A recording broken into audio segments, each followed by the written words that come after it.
بسم اللہ الرحمن الرحیم۔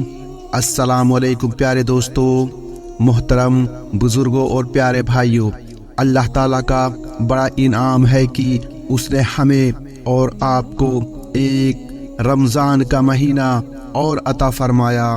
یہ وہ مہینہ ہے جس میں اللہ تعالیٰ کی رحمت کی گھٹائیں بندوں پر جھوم جھوم کر برستی ہیں، جس میں اللہ تعالیٰ کی رحمت بندوں کی مغفرت کے لیے بہانے ڈھونڈتی ہیں۔ چھوٹے چھوٹے عمل پر اللہ تعالیٰ کی طرف سے رحمتوں اور مغفرتوں کے وعدے ہیں۔ یہ مبارک مہینہ ہمیں اللہ نے عطا فرمایا اور آج اس مبارک مہینے کا آخری جمعہ ہے اور اس مبارک مہینے کے ختم ہونے میں چند دن باقی ہیں۔ اس آخری جمعے کے بارے میں کچھ لوگوں کے ذہنوں میں کچھ خاص تصورات ہیں جن کی اصلاح ضروری ہے۔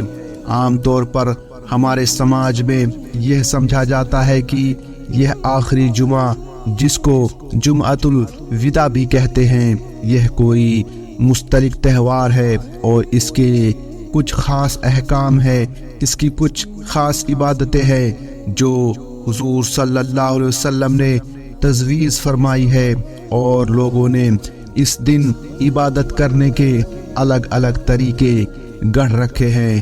جیسے جمعۃ الوداع کے دن اتنی رکعتیں نوافل پڑھنی چاہیے اور ان رکعتوں میں فلاں صورتیں پڑھنی چاہیے۔ خوب سمجھ لیجئے کہ اس طرح کی کوئی ہدایت حضور صلی اللہ علیہ وسلم نے نہیں دی۔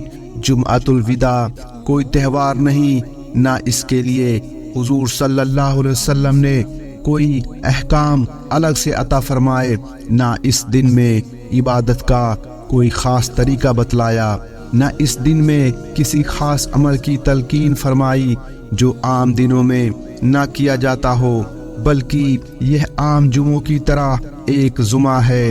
البتہ اتنی بات ضرور ہے کہ ویسے رمضان مبارک کا ہر لمحہ ہی قدر کے قابل ہے، لیکن رمضان کا جمعہ بڑا قابل قدر ہے۔ حدیث شریف کے بیان کے مطابق رمضان تمام مہینوں کا سردار ہے اور جمعہ تمام دنوں کا سردار ہے۔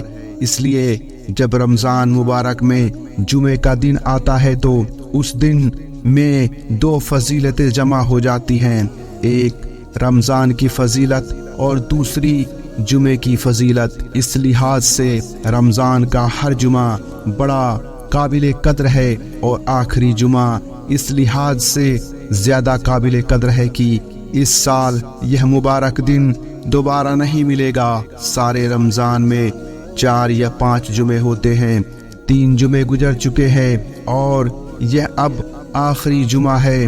اب اس سال یہ نعمت نہیں ملنے والی۔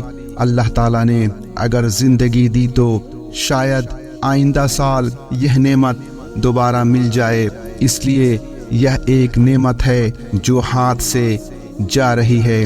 اس کی قدر و مرتبہ پہچان کر انسان جتنا بھی عمل کر لے وہ کم ہے۔ بس اس جمعۃ الوداع کی یہ حقیقت ہے، ورنہ یہ نہ تو کوئی تہوار ہے، نہ اس کے اندر کوئی خاص عبادت اور خاص عمل مقرر ہے۔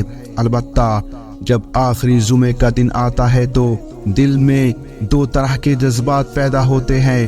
ہر مومن کے دل میں یہ جذبات پیدا ہونے چاہیے، ایک خوشی اور شکر کا جذبہ کہ اللہ نے اپنے فضل و کرم سے ہمیں رمضان مبارک عطا فرمایا اور رمضان مبارک میں روزے رکھنے کی، تراویح پڑھنے کی اور تلاوت کرنے کی توفیق عطا فرمائی۔ یہ بات قابل شکر اور خوشی والی ہے۔ اس پر جتنا شکر ادا کیا جائے کم ہے، اس لیے کہ نہ جانے اللہ کے کتنے بندے ایسے ہیں جو پچھلے سال ہمارے ساتھ روزوں میں، تراویح میں شریک تھے، لیکن اس سال وہ زمین کے نیچے آ چکے ہیں۔ ان جانے والوں سے اس رمضان کے ایک ایک لمحے کی قدر و قیمت پوچھئے کہ وہ یہ حسرت کر رہے ہیں کہ کاش ان کو رمضان کے کچھ لمحات اور مل جاتے تو وہ اپنے اعمال میں بڑھوتری کر لیتے، لیکن ان کا وقت